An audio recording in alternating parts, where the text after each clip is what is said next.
In America right now, 0.01 grams of heroin is going for $15, $20. A kilo of cocaine is going for $35,000 to $40,000. Now think about this for a second. A kilo of cocaine has 36 ounces in it. 36 ounces weigh up to approximately 2.4 pounds. Now why am I talking about this? Because there's a drug more addictive than both of these things. Now we know how addictive heroin is. We know how addictive cocaine is. How many lives they both ruined. How it ruined the black community and destroyed our communities. But there's a drug even more addictive than both of these, but it's way cheaper. You can get 2 pounds of sugar for $2.47, depending on what supermarket you go to. Hell, you go to a rice supermarket, you can get 2 pounds of sugar for $1.47. And sugar is more addictive than heroin and cocaine, but more cheaper. It's interesting. It's so interesting when you think about it. You put it in perspective, and when you put these numbers in perspective, you don't really realize how addictive sugar is. And more importantly, you don't think of the effect sugar have on our bodies. We don't think about it. I'm telling you, the stuff I learned about sugar surprised me. It completely surprised and disturbed me. See, this whole time, I call myself being wary about drinking too much sugar, taking in too much sugar, because I was worried about getting type 2 diabetes. I didn't want to get diabetes. I didn't want to have to worry about checking my sugar levels, not be able to eat certain things. I didn't want to be that. Then I realized I started digging deeper, and I realized it's even deeper than just diabetes. Diabetes is the least of your worries. What about heart disease? Sugar is one of the leading causes of heart disease, and one of the reasons most people are having heart attacks and dying from heart disease. Sugar is the leading cause, people. Sugar. No, not red meat, because I know a lot of y'all thinking, no, it's red meat, it's greasy food, it's chicken, it's bacon, it's clogging our arteries. No, it's actually sugar. Sugar's causing more heart disease in this country than anything else. Sugar is extremely addictive. You don't believe me that sugar's addictive? Think about this.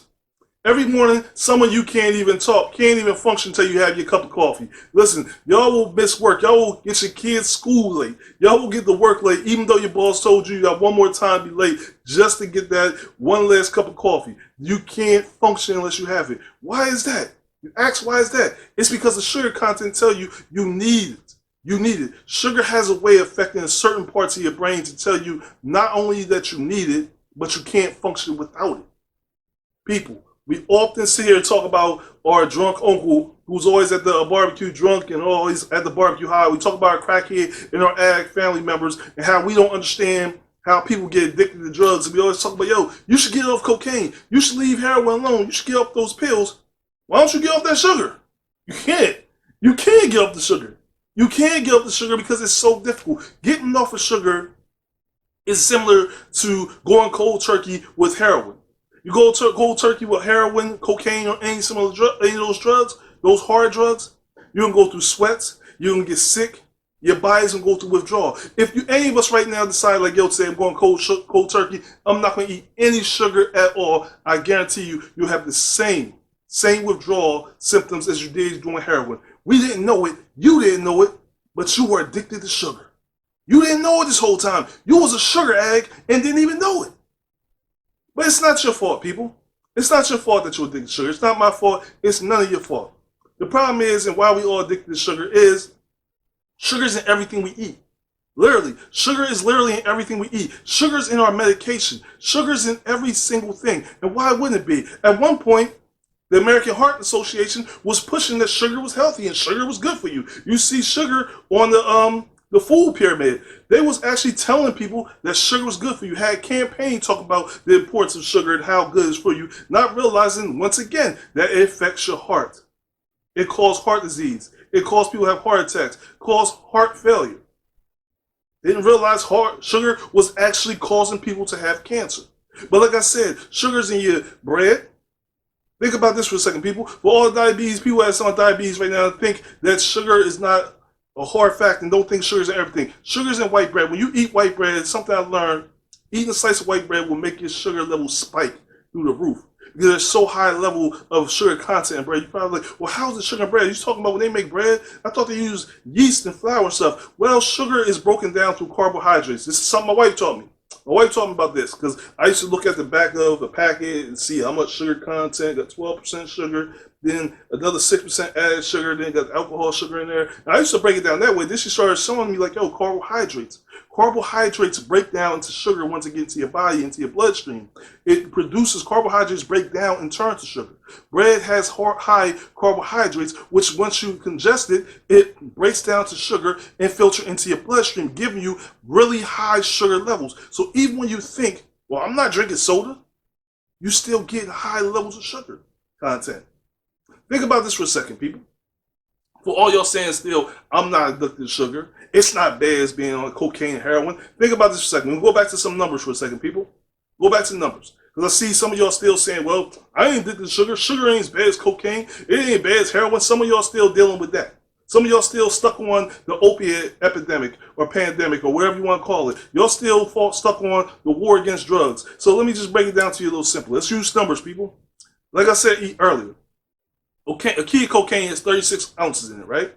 How many ounces of sugar you think is in a cup of soda? Think about it. How many ounces? I ain't ask you how many ounces of soda because, you know, depending on the glass you got 8 ounce, 12 ounce glass, you might be like, oh, well, you can't be more than 12, 8 ounces. No, it's not accurate.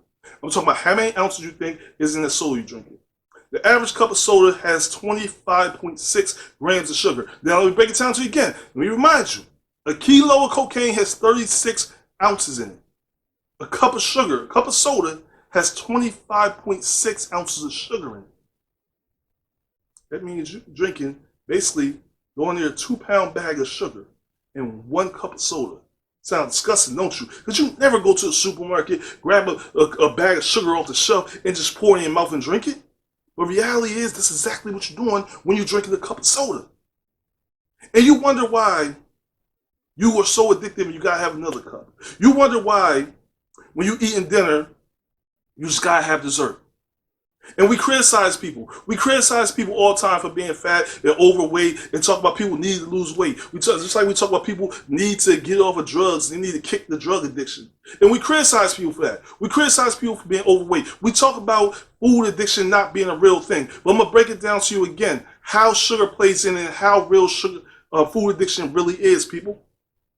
So you have to understand how sugar works to understand food addiction before you start criticizing people about being fat, about being overweight. See, how sugar addiction works is, sugar starts to affect a certain sensors in your brain. What sugar does is it tricks your brain. It tells your brain that you're still hungry even though you're full. Now, you full, but it tells sugar, the contents of sugar start to affect the sensors in your brain saying, no, I'm not full. You should eat another sandwich. You should go back for seconds. You should go back for more desserts because your sugar is telling your brain it wants more. You're not full. Your brain tells you, the sensors and the sugar trips the sensors in your brain and tell you, like, yo, you should eat another cookie. You should eat another piece of cake. That's why when I start eating those Reese's cookies, man, I only go to eat one, and then before I know I ate 5 of it, and I didn't know I was being manipulated by the sugar in the cookies. The sugar in the cookies was manipulating me, people. It wasn't my fault. Babe, it wasn't my fault that I went back and ate 5 of those Reese's chocolate chips Ahoy cookies. The sugar did it. It told me to do it. I wasn't in control. You know, it was affecting the sensors in my brain. So that's what happened, see? And that's the way it goes, people. So when you talk about people and why they won't lose weight, why they're too fat, it's because sometimes, you know, they're still eating because they believe they're hungry. They believe that they're hungry not because they have a big stomach and not because they're greedy, but because the sensors in the high sensors in the sugar is sending frequencies to the sensors in their brain saying, hey, yo, you hungry. Go back for seconds. Go back for thirds. Yo, you should eat that cake right there. Yo, you still hungry. You got room for that cake. You wonder why you're full, but you're still eating. It's because your brain is still telling you that you're hungry even though you're not. It's communication, people. Sugar has a negative effect. But we talk about it, the war on drugs, people. The war on drugs. We talk about heroin, cocaine. We talk about epidemic with pills and the importance of fighting back against this pill epidemic. Because we got these Percocets out here, people. And a lot of families are being affected by Percocets, sort of like we were affected by cocaine, rock, and the AIDS. You know how rock came through and ruined a lot of black communities, a lot of poor and disenfranchised communities, came through like a plague. We talk about heroin and how fentanyl and all these different forms of heroin is affecting us and so highly addictive that you get it in your system, you can't live without it. And we got to fight back against it, right? There was a whole campaign. Nancy and Ronald Reagan had a campaign in the 80s saying, just say no to drugs. The importance of fighting back against drugs. We was hunting Pablo Escobar so we could put an end to drug production and bringing drugs into this country. It was a valid effort, wasn't it? Try to fight back against drugs. But it's just interesting when we think about, we talk about fighting back against drugs, but we don't fight it back against the most lethal drug that comes in this country. It's imported in this country legally. It's sold in this country legally. Not only sold in this country legally, but more than 100,000 times cheaper than heroin and cocaine. What about the war against sugar? What about that war? Because like I said, it's in everything you eat, so it's not your fault you're addicted to sugar. Your children are introduced to sugar before they're able to decide whether they like it or not. You're interested in introduced to sugar without even realizing it. You're being addicted and being coached into drinking sugary content, eating sugary content things without realizing, because the reality of the situation, everything has sugar in it. So you're automatically addicted to it. Automatically. You set up a failure before you realize it. Now, at least with heroin and cocaine, you can decide whether you want to smoke a pipe or you want to smoke some heroin. You can decide whether you want to take a Percocet. Okay, you hurt your back, you go to the doctors and give you a Percocet, whatever. But still, you decide. You decide that. With sugar, it's not a decision. And while the government talks about war against drugs, there's no war against sugar. Okay, maybe there is. Okay, maybe I'm wrong. Maybe there is a war against sugar. Maybe there is. Because some states like Pennsylvania and California, they come up with the Sugar Act, right? Where they tax sugary drinks. Sugary drinks, so that when you buy a sugary drink, there's a certain amount of tax you have to pay on every single one. So if you go to the local bodega, supermarket, McDonald's, KFC, or even Starbucks to buy that addictive sugary drink, you gotta pay an extra tax on it. And maybe these governments think, if we put this extra tax on it, maybe it will discourage you from actually drinking sodas. It's actually a good point. Or maybe they look at it like, hell, we know this sugar is extremely addictive, so why don't we put a tax on it so that they want to sit here and kill themselves by keep digesting this lethal drinking of a drug, then at least we can get some money off it. We're going to have to bury these people anyway. Hey, we may as well profit off it too. Maybe that. You decide which way it falls. The point is, you got to make a decision to be better with your health. You gotta be more mindful of your health. You gotta be mindful of what you're doing. Anything eaten in a proper quantity is perfectly fine. Anything not being eaten excessively or taken in excessively is perfectly fine. Listen, it's fine to have a beer. It's fine to have one beer. It's when you start to drink 2, 3, 4 beers inside the drive when it becomes a problem. You know what I'm saying? At some point, it's fine to take a Percocet or a Vicodin. It's when you start popping them, you start living off them, that it becomes a problem. And I don't mean recreationally taking a Percocet or Vicodin. Let me just be clear with that, because I don't want people to get confused and be sitting there popping pills and talking about, well, you said it was okay to take one, as long as you know you're not overdoing it. No, I'm talking about if you got a backache, your knee hurting, and a doctor prescribed. I ain't talking about recreationally just sitting here taking them. Okay, gotta be clear. The point is, anything taken not excessively, and you taking it with I'm looking for the words like escape me right now, so I'm gonna come back when I'm watching this. But in moderation, I was gonna say moderation. Anything taken in moderation is not too bad. Drinking sugar in moderation is not too bad. Like I said, 25 grams of sugar is in a cup of soda. And you think about it, you drink one cup, next thing you know, you drink another cup, you end up drinking more soda than you do on water. You're drinking all this soda, that's too much. That means you're drinking about 3 to 4 kilos of sugar in one day.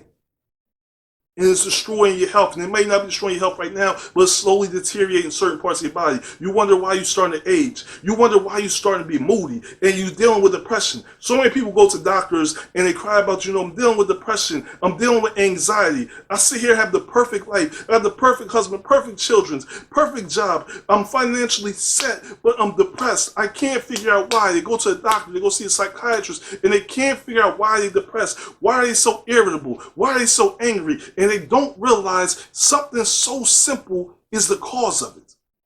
Because they didn't drink soda in moderation. They didn't eat sugar in moderation. They don't understand what's the cause of them acting and feeling the way they do. I didn't understand it.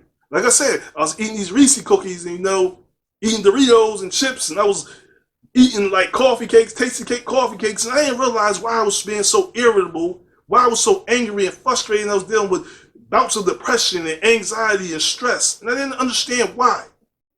I didn't understand why until my wife had me watch this show called Fat to Fit to Fat. Or Fat Fit to Fat to Fit, okay? And it's a show where basically fit personal trainers and stuff try to understand how the people in their lives feel and the struggle they go through when the personal trainer starts to eat unhealthy, gain weight, become unhealthy.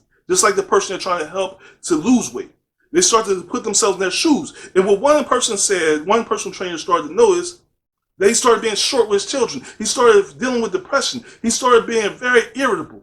And when it come to find out, it was the food he was eating, the sugar content in the food he was eating, what was causing him to be irritable, causing him to deal with the stress, depression, stress. It was causing him to be more angry, have more anxiety. And that's what I'm trying to tell you, people. Sugar, too high levels of content of sugar causes you to be irritable, stressed, cause depression in your life. You go into a doctor, ask for medication, deal with bouts of depression, when the only reality, you don't need medication. All you need to do is cut back on the sugary contents, change your diet, eat better, exercise more, and the irritability that you're dealing with, the depression that you're dealing with, the stress, the anxiety that you're dealing with, the anger that you have in your life will dissipate with a simple solution of cutting back on sugar and starting to exercise.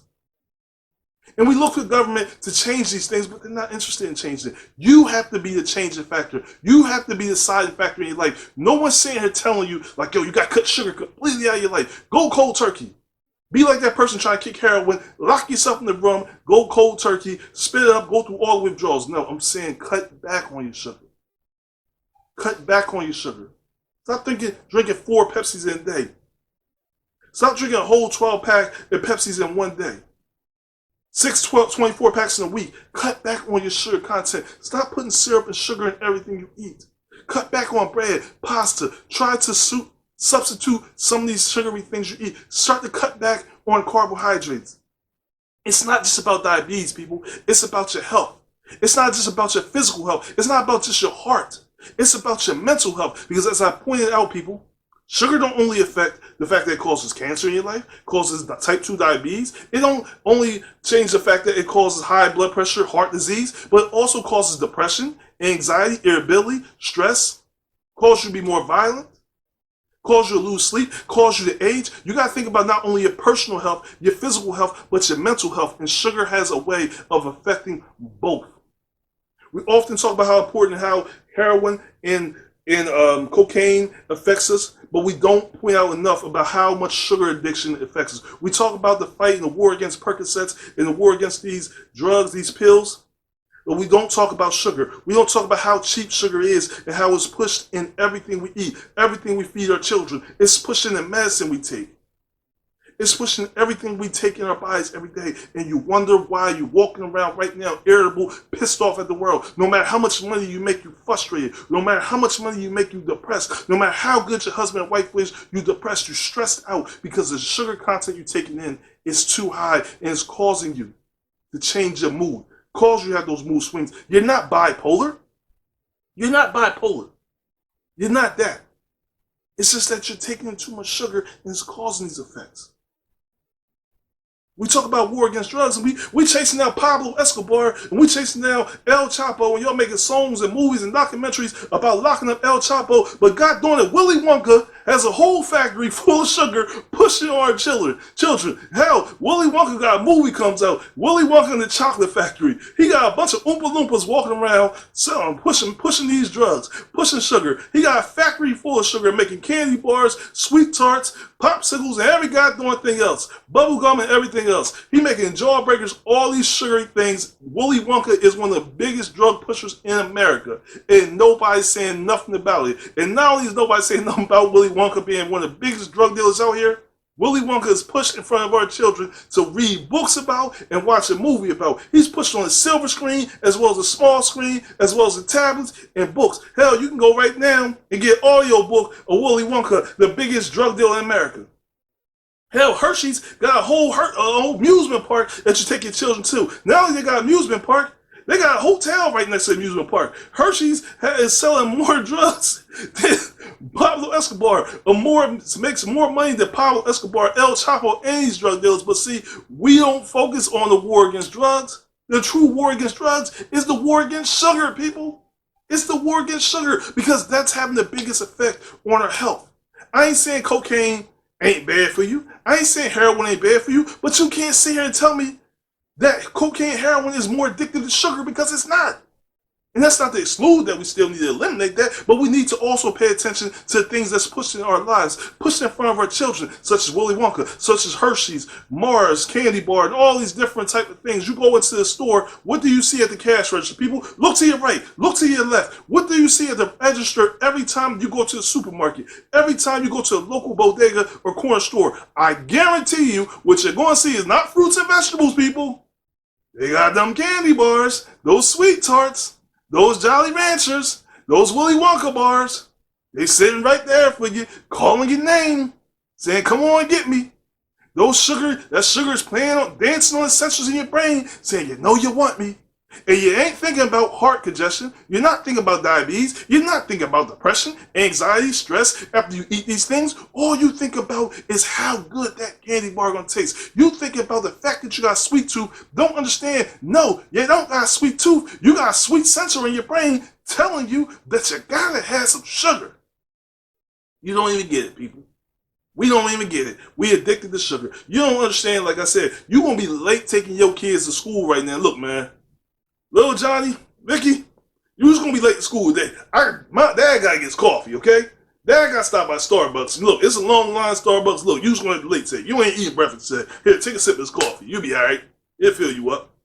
Because you can't start your day without that coffee because you need that sugar. Think about it. Heroin addicts get up early in the morning, every single day, to go out and get their wake up, their fix. What's the difference between you and a heroin addict? Think about it, people. You criticize your drug addict uncle, mom, dad. You won't forgive them. But think about it. They get up every morning, heroin addict get up every morning, go out in the morning, get that fix. And you do the same darn thing when you go out in the morning, hit the Starbucks, the Wawa, the McDonald's, the Dunkin' Donuts to get your coffee. You're getting your fix. You just as much of an addict as that person who you criticize and telling they need to get off drugs. You need to get off that sugar drug. Get off that sugary drink. Get off that 25.6 grams. You drinking a kilo of Coke in 1 cup. Come on, people. Come on. I don't know nobody took a kilo of Coke in 1 day. In the fastest amount of time that you do and still alive. But you sitting here taking in 25.6 grams. Again, break down the math. 36 ounces in cocaine. A kilo of Coke. 36 ounces of grams of sugar and ounces of your soda. I'm just saying, people. Look at what you're drinking. Look at what you're doing. $2.40 for a pound of sugar, for 2 pounds of sugar. $35,000, $40,000 for cocaine. Which one's healthier? I ain't saying tell you go do cocaine, do drugs. They know the drugs. But you also got to understand, if you're going to sit here and eat sugar, you're going to feed your children McDonald's, you're going to feed your children carbohydrates, you need to educate yourself. Understand what sugar does to you. Sugar is deeper than causing you to gain weight.